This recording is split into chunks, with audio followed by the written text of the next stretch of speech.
Hello नमस्कार मित्रों, मैं सीके चौधरी। आप देख रहे हैं एसएससी टेस्ट। आज सिंधु घाटी वैदिक काल का पार्ट 2 पढ़ने वाले हैं।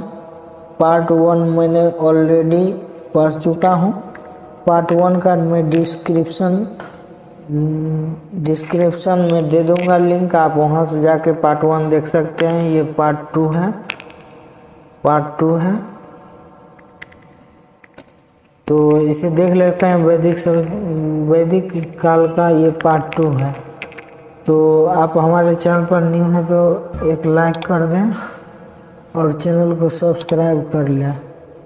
तो आइए वीडियो को शुरू करते हैं बिना टाइम वेस्ट किए हुए। तो मेरा पहला क्वेश्चन है, वैदिक युग में क्या होते थे? तो इसका सही आंसर हो जाएगा आपको अनुलोम विवाह स्वीकृत था। ये अनुलोम विवाह स्वीकृत था। इसका डी ऑप्शन सही हो जाए। अनुलोम विवाह में उच्च वर्ग का पुरुष कनिष्ठ वर्ण की स्त्री से विवाह करता था। वैदिक काल के आरंभ में कर्ण वर्ण व्यवस्था ज़्यादा कठोर नहीं थी। इसी कारण समाज में अनुलोम विवाह स्वीकृत था।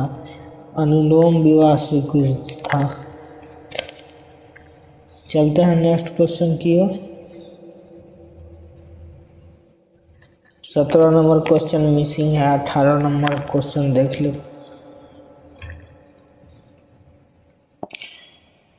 स्कंद पुराण में गढ़वाल को किस नाम से जाना जाता है? तो स्कंद पुराण में गढ़वाल को केदारखंड के नाम से जाना जाता है। केदारखंड राइट ऑप्शन ए होगा।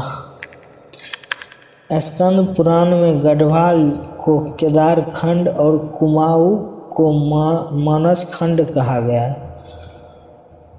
समस्त प्राचीन साहित्य में गढ़वाल और कुमाऊं को सम्मिलित रूप से उत्तराखंड गया है। यानी कि गढ़वाल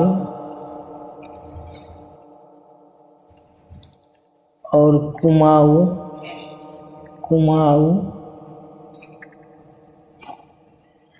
को मिलाकर क्या बना है? उत्तराखंड बना है।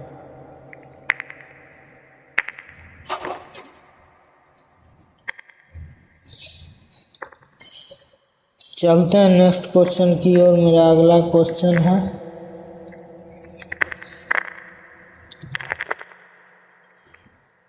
शब्द निक्ष का अर्थ वैदिक काल में आभूषण था, जिसका अर्थ वेद में प्रयोग हुआ निम्न रूप है। तो ये सिक्का है। इसका राइट आंसर डी हो जाएगा, सिक्का। तो देख लेते हैं।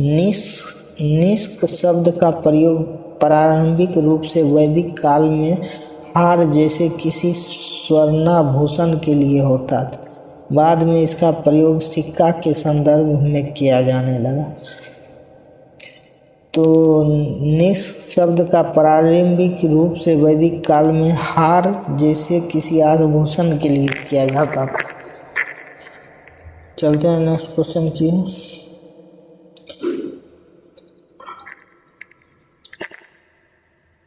शक पंचांग का प्रथम मास कौन होता है? शक पंचांग का प्रथम मास कौन होता है? प्रथम मास चैत होता है। ऑप्शन नंबर ए राइट हो जाएगा। शक पंचांग का प्रथम मास चैत होता है। इसके बाद कृष्ण, बैसाख, जेठ, आषाढ़, सावन, भादो, क्वार, कार्तिक, अगहन, पौष, माघ, फागुन महीने आते हैं। यानी कि पहला हो गया चैत आपको, और दूसरा लास्ट हो गया फागुन। तो चलते हैं नेक्स्ट क्वेश्चन की ओर। मेरा अगला क्वेश्चन है, शक संवत पर आधारित राष्ट्रीय पंचांग का अंतिम महीना है, क्या है? चलते हैं नेक्स्ट पेज की ओर।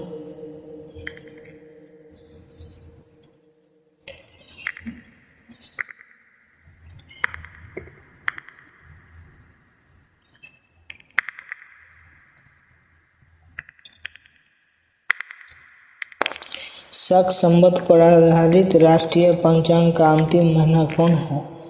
तो ये फागुन मैंने आपको पहले ही बता दिया था, ये फागुन होगा। डी इसका राइट आंसर हो जाएगा।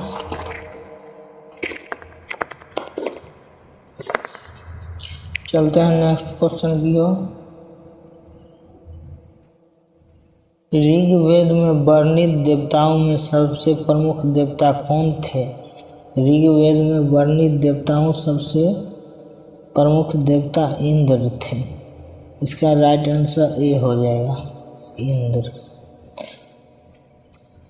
ऋग्वेद का प्रमुख देवता इंद्र को माना गया है। इंद्र को विश्व का स्वामी कहा जाता है। इंद्र को विश्व का स्वामी भी कहा जाता है, विश्व का स्वामी। इसका स्वामी भी कहा जा गया है। उन्हें पुरंदर की संज्ञा भी दी गई है। पुरंदर की संज्ञा भी दी गई है इंद्र को। ऋग्वेद के करीब 250 सूक्तों में इंद्र का वर्णन है। 250 सूक्त में इंद्र का वर्णन है। तो चलते हैं नेक्स्ट क्वेश्चन की। मेरा 23वां नंबर क्वेश्चन है, भारत के प्रतीक चिन्ह की आधार पट्टी पर अंकित शब्द सत्यमेव जयते किसके लिए गए हैं? तो इसका राइट आंसर आपको हो जाएगा मुंडकोपनिषद, डी हो जाएगा, डी करेक्ट आंसर।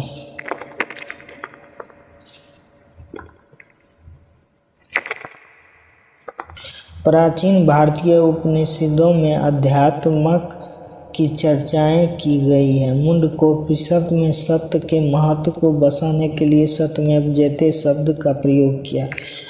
यह में सत्य को दर्शाने के लिए मुंडकोपनिषद में सत्य के महत्व को बसाने के लिए सत्यमेव जयते का प्रयोग किया गया। सत्य को बसाने के लिए क्या किया गया? सत्यमेव जयते का लिखा गया है इसमें इसका। चलते हैं नेक्स्ट क्वेश्चन की ओर।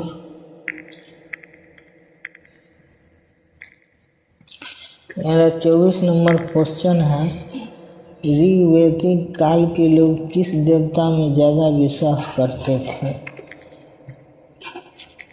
तो इसका इंद्र हो जाएगा। पहले भी बता चुके हैं यह क्वेश्चन, तो इसका राइट आंसर इंद्र हो जाएगा। चलते हैं नेक्स्ट क्वेश्चन की ओर।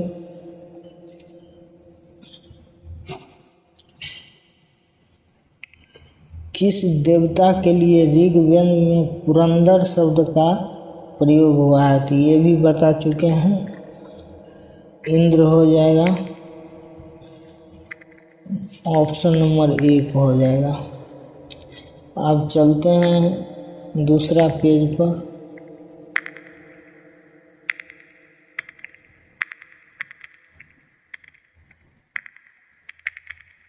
दूसरा पेज जूम कर लेते हैं।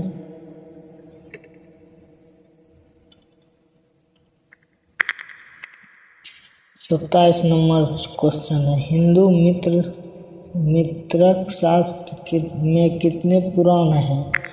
हिंदू मिथक शास्त्र में कितने पुराण हैं?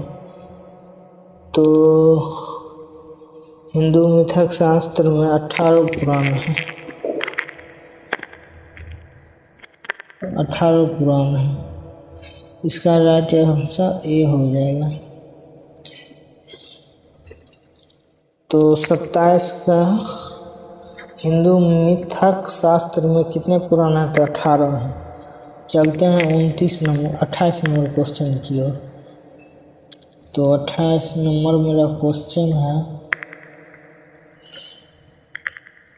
गायत्री मंत्र का सर्वप्रथम उल्लेख कहाँ मिलता है?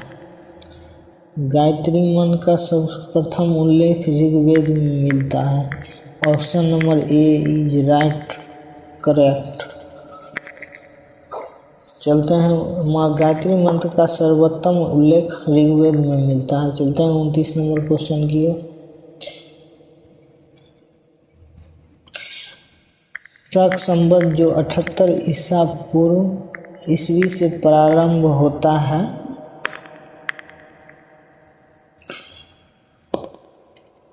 शक संवत जो 78 ईस्वी से प्रारंभ होता है प्रकट करता है। तो कनिष्क का शासन प्रकट करता है, कनिष्क का शासन। ऑप्शन नंबर ए राइट हो जाएगा। प्रसिद्ध कुषाण शासक कनिष्क शक संवत का प्रवर्तक था। शक संवत का प्रवर्तक कनिष्क था। पहले इसका कोई नाम नहीं था तथा मात्र संख्या में ही इसका उल्लेख होता था। शक शासक पहले कुषाणों के अधीन थे तथा इस संवत का प्रयोग करते थे। कुषाणों के पतन के बाद भी दीर्घ काल तक पश्चिमी भारत को शक इस संवत का प्रयोग करते रहे। अतः भारतीय परंपरा में कनिष्क संवत को शक संवत नाम प्रदान कर दिया गया। यही आज भारतीय का राष्ट्रीय संवत है, यानी कि भारतीय का राष्ट्रीय संवत शक संवत ही है। चलते हैं नेक्स्ट क्वेश्चन की ओर।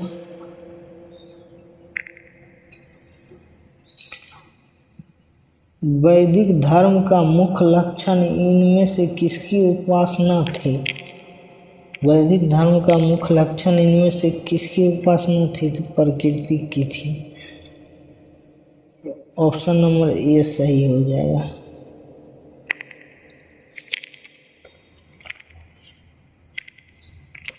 वैदिक धर्म का मुख्य लक्षण प्रकृति की उपासना थी। आर्यों ने प्रकृति की रहस्यमय शक्तियों से प्रभावित होकर उन्हें दिव्य स्वरूप प्रदान किया तथा इन शक्तियों की देवताओं के रूप में स्तुति की। कहीं कहीं देवता का नाम वही है जो उस प्राकृतिक क्रिया का जिसका कि वह देवता प्रतिनिधित्व करता है। वैदिक धर्म का मुख्य लक्षण प्रकृति को कहा गया है। चलते हैं नेक्स्ट क्वेश्चन की ओर। नेक्स्ट क्वेश्चन है, ऋग्वैदिक काल से पूर्व आर्यों का मुख्य व्यवसाय क्या था? इम्पोर्टेंट क्वेश्चन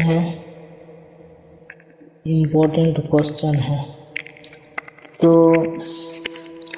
ऋग्वैदिक काल में चलते हैं नेक्स्ट पेज की ओर।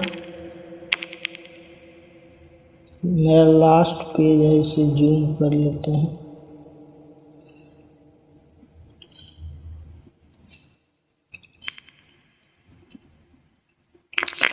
तो 31 का हो जाएगा आपको बी पशुपालन। ऋग्वैदिक काल में पूर्व आर्यों का मुख्य व्यवसाय क्या था? तो पशुपालन था। इसका राइट आंसर बी हो जाएगा।